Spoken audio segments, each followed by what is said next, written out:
Salut Gérard. Salut. Bon là c'est la fête ce soir. Concrètement là, c'est sympa, tout le monde fête tout le monde, mais il va falloir continuer après là avant, pendant 4 ans. D'abord, j'ai pas envie de dire qu'on va continuer parce qu'on vit bien et que continuer, ça voudrait dire qu'on s'arrête et qu'on repart. Moi, j'ai envie de dire qu'on n'a pas de raison de continuer, sauf que de se dire que on a passé un bon moment et que ce moment, c'est clair que il faudra qu'on réfléchisse un tout petit peu quand même à ce que l'on peut faire pour non pas faire mieux, mais faire différemment. Les Anglais nous ont donné une leçon extraordinaire de la culture de la différence. Nous, on a longtemps pensé qu'il valait mieux intégrer les gens, c'est-à-dire faire disparaître le handicap. Moi, j'ai connu une époque où le fauteuil roulant, il fallait le faire tout petit pour pas qu'il se voit. Les Anglais nous sont en train de nous faire dire et nous prouvent que si on valorise la différence, on peut en faire une richesse. Et moi, ce qui me ferait plaisir, c'est ça. C'est de se dire que d'abord, ils nous ont fait une démonstration qu'il y avait des Jeux Olympiques et des Jeux Paralympiques. C'est fini. On ne parlera plus jamais si la flamme s'allume ou si la flamme s'éteint. Aujourd'hui, elle s'allume. C'est celle d'Olympie, du baron Pierre de Coubertin. Il y en a une autre. Alors, ils ont trouvé une mecque. Leur mecque, c'est Stockmanville. Ils ont trouvé un baron du Pierre de Coubertin qui s'appelle Ludwig Goodman. J'avais pas d'autre histoire, je la prends, ça ne me gêne pas. Si on peut en trouver une française, c'est bien. On en a une belle, elle est Coubertin. Ils en ont une belle, elle est Ludwig Goodman. Et je crois que les belles histoires, moi, tu sais, dans la vie, si on me raconte deux belles histoires, je préfère qu'on me raconte deux qu'une seule. Ouais, t'as raison. Alors, il y a une autre belle histoire, c'est que finalement là, les politiques ils se sont bien emparés au même titre que les médias, hein. Finalement, on a vu que petit à petit l'engouement montait. Ça aussi, c'est une réussite. Je crois que c'est une réussite parce que d'abord il y a eu une volonté de changement, il y a eu une volonté, le président de la République a fait la démonstration et en dehors de toute consonance politique, je voudrais bien qu'on soit d'accord là-dessus. Il m'avait promis lorsque j'avais rencontré à l'INSEP de venir aux Jeux Paralympiques, il est venu aux Jeux Paralympiques. C'est peut-être très symbolique pour certains, pas pour nos sportifs. Pour nos sportifs, c'est une véritable reconnaissance. Le président de la République, pour eux, c'est l'image de la France. Et lorsque le président de la République vient à la rencontre des athlètes, il a passé du temps, il a serré beaucoup de mains, il a pris beaucoup de photos. Il a surtout, et je crois que c'est ça qui est assez remarquable, écouté un certain nombre qui lui ont dit des choses. Et je suis persuadé que ces choses, il les partagera aujourd'hui avec d'autres hommes politiques et qui fera, j'en suis persuadé, entre guillemets, à titre personnel, il utilisera ce qu'il a vu, ce qu'il a entendu. Et je crois, pour en avoir un tout petit peu discuté avec lui, qu'il a eu beaucoup de bonheur. Alors, quand on est président de la République, qu'on vient parler avec David Cameron des problèmes de la Syrie, qu'on sortait d'un attentat horrible, et qu'à un moment donné, il y a une fille comme Assia El Hanouni qui chante la Marseillaise et qui la chante bien. Et quand on regarde, entre guillemets, j'en veux que pour preuve, entre lui et elle, la couleur de peau, quel bonheur. Toi, si tu dois garder qu'une image de ces jeux-là, laquelle t'a le plus marqué? Je crois que parmi des images, mais je pense que la belle histoire, c'est certainement celle des bénévoles qui étaient autour de ces jeux. Et ces bénévoles qui d'ailleurs, moi j'ai été très très surpris. On m'a raconté une histoire, c'est une dame qui m'a dit, ces jeux pour moi, lorsque la candidature de Londres est arrivée, j'ai voulu être volontaire.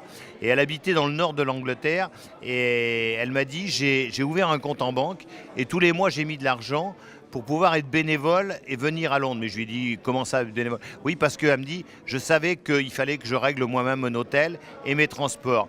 Et elle m'a dit, quand j'ai eu la candidature, j'étais folle de joie parce que mon compte en banque, j'allais le mettre là-dessus. Je crois que c'est une histoire qui est plus que symbolique, mais elle me l'a dit avec un sourire extraordinaire. Et elle m'a dit, vous ne pouvez pas savoir ce que vous nous apportez. Alors là, j'avais envie de dire, là, c'est certainement vous qui nous apportez beaucoup. Mais c'est sincère, c'est de belles histoires. Il y en a eu plein. Moi, j'ai eu la chance, à un moment donné, au mois de juillet, de porter la flamme. Et dans un quartier difficile puisque c'était les quartiers où malheureusement 2 ou 3 ans avant il y avait eu un certain nombre d'émeutes et ainsi de suite et les gens nous voyaient, tous les porteurs de flammes. En fauteuil j'étais le seul, mais quand je suis descendu je me suis dit ils vont être très attentifs parce que c'est un fauteuil. Non, ils n'ont pas vu le fauteuil roulant parce qu'ils ont tellement l'habitude de voir des fauteuils roulants que moi je pensais que j'allais être le héros du fauteuil roulant. Absolument pas, c'était la flamme qui était elle la reine et moi j'étais en fauteuil roulant, c'était très très bien. Et ça m'a plu parce que je me suis dit mais ils vont vouloir me pousser, pas du tout. Ils ont dit tu te démerdes et tu vas aller la porter jusqu'au bout. Et je crois que c'était ça qui était extraordinaire, c'est-à-dire que je voyais la différence et une différence qui était extrêmement valorisante, c'est-à-dire que ils avaient envie que je force. Alors bon, moi je passais à gauche et à droite, il n'y en a pas un seul qui m'a t'a aidé, tu as voulu la flamme, tu l'as portée, tu l'emmènes. Mais ça d'ailleurs, ça s'est ressenti sur les Jeux, hein. Moi, sur ces Jeux paralympiques, quelque chose qui m'a étonné, on a parlé sport. Ah, étonné dans le bon sens, on a parlé sport, on n'a pas parlé handicap. Honnêtement, j'écoutais Chanel Fort, j'écoutais tout ça. Personne n'expliquait le handicap comme on a pu le voir historiquement dans pas mal de médias français. On voulait d'abord savoir pourquoi il y avait eu ça, enfin, pourquoi la personne était en fauteuil, si c'était un accident, comment, etc. Là, c'était vraiment du sport le sport qui comptait. J'ai eu un journaliste qui un matin m'a appelé de bonne heure, il me dit 62 ans après Rome, alors je ne sais même pas pourquoi c'est 62 ans, mais c'est certainement 62 ans après Rome, enfin les handicapés ne vont pas avoir honte de montrer leur handicap. Je me suis arrêté, j'ai pris mon souffle, c'était le matin après le café au lait, je me suis dit je réponds pas. Je crois que les Anglais ne se sont pas posé cette question-là. Et là, c'est là où... Mais je suis sûr que si les Jeux arrivent un jour en France, et que si, entre guillemets, la population s'empare de ces Jeux, vous savez, la population s'est emparée du Téléthon, la population s'était emparée un jour d'une tempête nationale.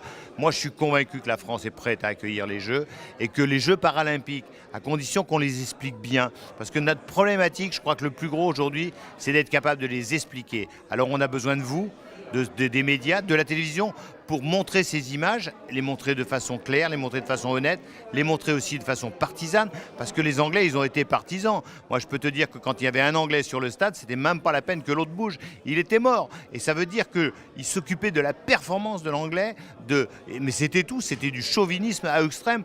En France, on aurait été très réservé, parce qu'on aurait dit, oh ben, faut pas se moquer du français, ben, eux, ils n'ont pas raté. Et on a eu, et je crois que là aussi, quelque chose d'exceptionnel, c'est des journalistes, et certains journalistes qui ont vu les performances, qui ont aussi vu les contre-performances et qui se sont interrogés sur les contre-performances. Et je crois que c'est ça, c'est-à-dire qu'à un moment donné, on a dit c'est bien et on a dit c'est pas bien. Et qu'aujourd'hui, enfin, il y a des gens qui disent c'est pas bien parce que ça se disait pas. Pour ces pauvres petits handicapés, c'était toujours bien. Aujourd'hui, il y a des journalistes et j'allais dire des commentateurs qui disent ça c'est pas bien, ils se sont gourés. En tout cas, nous, on était très très fiers d'être ton partenaire sur ces Jeux, d'être partenaire de l'équipe de France, d'être voilà, et à l'origine, un des médias qui a suivi. Alors, il y en a eu d'autres qui ont suivi après, et ça c'est génial, mais en tout cas, on était très très fiers d'être avec vous. Nous, la fierté que vous pouvez avoir, c'est pas de la modestie. Ce que j'ai envie de dire, c'est que vous avez su montrer les images qu'il fallait au bon moment et comme il fallait, sans se soucier si elles étaient bleues ou vertes ou rouges. Vous avez montré des sportifs qui avaient envie de gagner et quand il y en a qui perdaient, vous les avez montrés en montrant l'échec. Et c'est avec beaucoup d'échecs que, j'allais dire, on se construira. N'ayez pas peur de montrer les échecs parce que les victoires, eh ben, j'allais dire, on les partage, sûr, mais les échecs nous aideront à progresser. Et aujourd'hui, eh bien, on n'a aucun regret. On a eu des beaux jeux, on a eu de très très beaux jeux. On est 14e, je voulais qu'on soit dans le top 10. On est 14e, on en discutera, on essaiera de voir. Ce qui est important, c'est qu'il y avait 164 pays, ça c'est nouveau. Qu'il y avait 164 pays et que 71 pays ont été médaillés. C'est encore plus nouveau que jamais et que certains pays, comme l'Iran, comme d'autres, sont aujourd'hui dans le classement des 20 Premières Nations. Ça nous fait très très plaisir. Je ne vais pas dire que je regrette le temps où on avait 50 médailles d'or, mais presque aujourd'hui, j'ai envie de dire que la démonstration a été faite que toutes les médailles, les 8 médailles d'or qu'on a aujourd'hui, et puis les 18 d'argent et les 18 de bronze, toutes les sportifs ont été les gagnés. Et je n'ai pas un seul des athlètes de la délégation française qui m'a dit « j'aurais pu faire mieux ». Ils ont tous fait tout ce qu'ils ont pu.